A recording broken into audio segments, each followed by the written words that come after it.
Good morning বন্ধুরা, SM ওয়ার্ল্ডের আরেকটা নতুন পর্বে তোমাদের সবাইকে স্বাগত জানাই। আজ হলো সেই দিন যেদিন আমরা গ্যাংটক ছেড়ে চলে যাচ্ছি।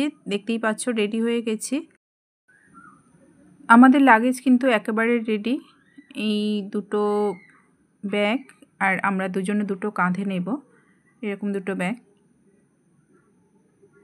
রেডি হয়ে গেছি। এবার বেরোবার পালা। এই ট্যাক্সি স্ট্যান্ড থেকে ট্যাক্সি ধরে আমরা এখন বাস স্ট্যান্ডের দিকে চলেছি। ওখান থেকে বাসে করে রওনা দেব। অনেকদিন ছিলাম তো একটু খারাপ লাগছে।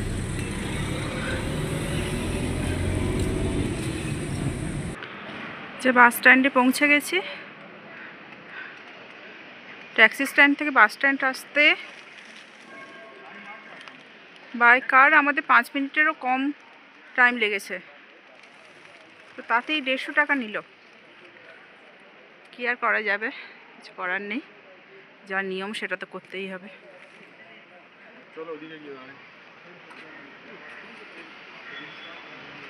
আজকে আকাশটা কিন্তু পরিষ্কার আছে। আমরা বাসে বসে পড়েছি এবং বাস চলতেও শুরু করেছে। দেখো একেবারেই কিন্তু ফাঁকা। বাসে করে আমরা শিলিগুড়ি পর্যন্ত যাব, তারপর ওখান থেকে নেবে আবার জলপাইগুড়ি স্টেশনে আমাদের যেতে হবে। ওখান থেকে আমাদের ট্রেন আছে কালকে সকালে। তো আজকে রাতটা আমরা কিন্তু নিউ জলপাইগুড়ি স্টেশনেই কাটাবো। স্টেশনে কাটাবো মানে এই নয় যে আমরা স্টেশনেই বসে থাকবো। অ্যাকচুয়ালি রুম পাওয়া যায় মানে প্ল্যাটফর্মে। তো আমরা সেই রুম বুক করেছি আগে থেকেই। কথা বলতে বলতে আমরা কিন্তু একটা টানেলের মধ্যে এসে পড়েছি। বাসে করে গ্যাংটক থেকে শিলিগুড়ি যেতে আমাদের মোটামুটি 4.5 ঘন্টা থেকে 5 ঘন্টা টাইম লাগবে। তো এইভাবেই চলেছি আর কি, প্রাকৃতিক দৃশ্য দেখতে দেখতে। খুবই ভালো লাগছে, কিন্তু অনেক দিন গ্যাংটকে ছিলাম তো ছেড়ে চলে আসছি, তাই একটু কষ্ট হচ্ছে। আচ্ছা, তোমরা হয়তো ভাববে যে রুম পাওয়া যায় মানে কীরকম, মানে জলপাইগুড়িতে আমরা যে রুম বুক করেছি সেটা কিভাবে, সেটা আমি তোমাদের পরে সবটাই জানাচ্ছি।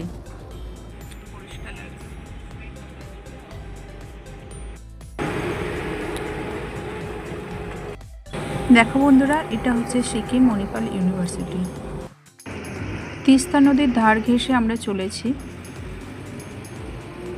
সত্যি খুব ভালো লাগছে, বিশ্বাস করো। মানে এই যে পাহাড়, তার নিচে এই যে নদী, এই সৌন্দর্যই আলাদা।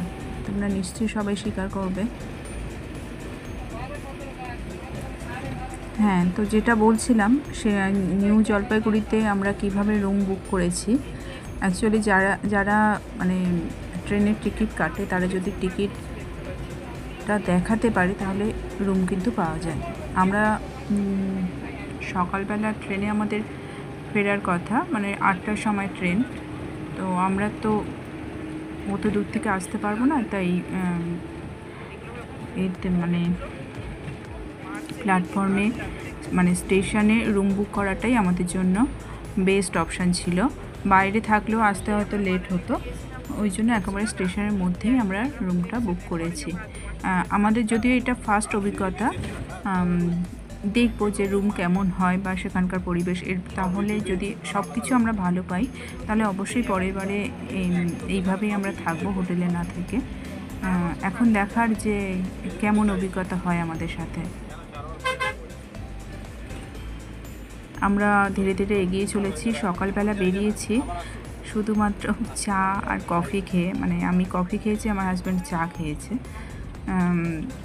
খালি পেটেই বলতে পারো বেরিয়েছি। এবার কিন্তু বেশ খিদে পাচ্ছে। তো শুনেছি এরা নাকি এক দোকানে, মানে খাবার দোকানে গিয়ে থামে যে কোনো হোটেলে। তো সেটা আসলে আমাদের উদরপূর্তি করতে হবে, মানে খেতে হবে। খেয়ে দিয়ে আবার এগোবো আর কি। এখনও পর্যন্ত তো এসে পৌঁছালো না।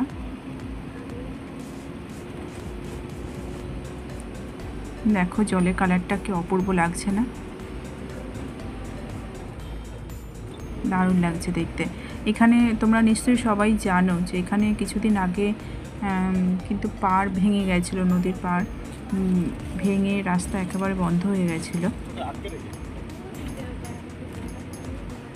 এটাই একটা পাহাড়ি সৌন্দর্য যেমন আছে তেমনি একটা ভয়ও থাকে, রিস্কও থাকে, কিন্তু তা বললে কি করা যাবে, এইসব তো আর মিস করা যায় না যতই হোক, তাই বারে বারে আসা।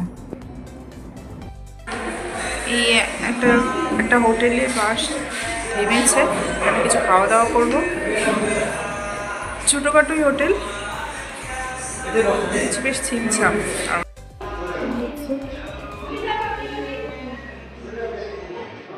এই স্নেক প্ল্যান্ট, এই পেছনে জানলা দিয়ে দেখো কত সুন্দর দেখা যাচ্ছে। মানে যখন বৃষ্টির সময় এই সময় এটা পুরো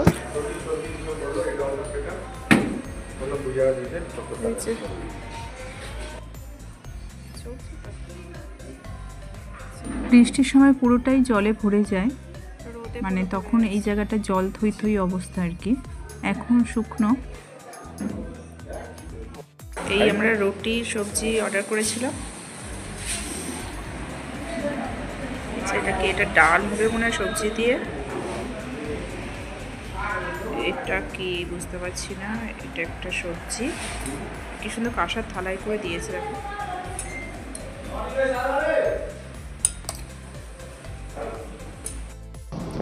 পেট পূজা করে আবার আমরা বেরিয়ে পড়েছি গন্তব্যের উদ্দেশ্যে।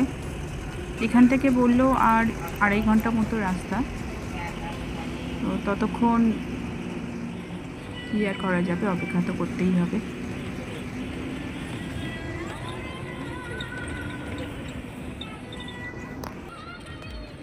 দেখো এখান থেকে নদীটা কিন্তু অপূর্ব দেখতে লাগছে, অপূর্ব দেখতে লাগছে। তো আমরা নদীর ধার ঘেঁষেই চলেছি। আর বাড়িঘরগুলোকে দেখো, যেন মনে হচ্ছে মানে আমরা সে ছোটোবেলায় খেলা করতাম না,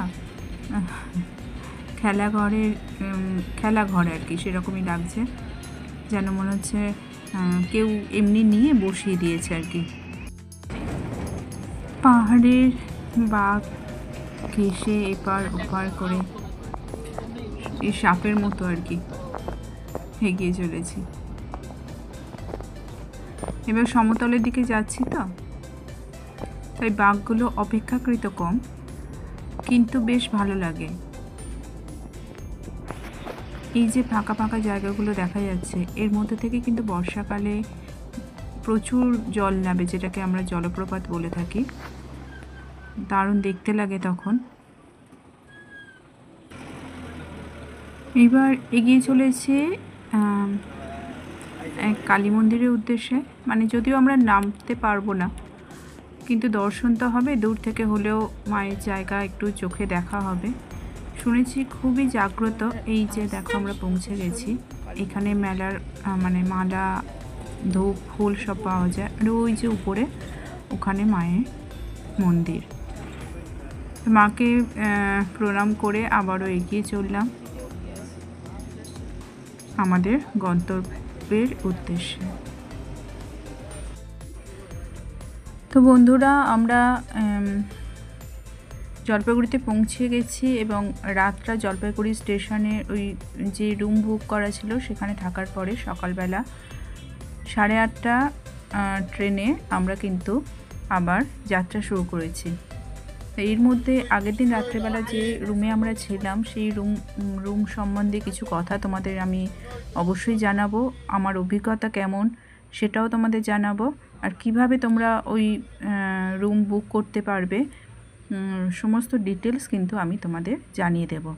তো এখন দেখো আমরা ট্রেনে উঠে পড়েছি, চলেছি শিয়ালদা স্টেশনের উদ্দেশ্যে।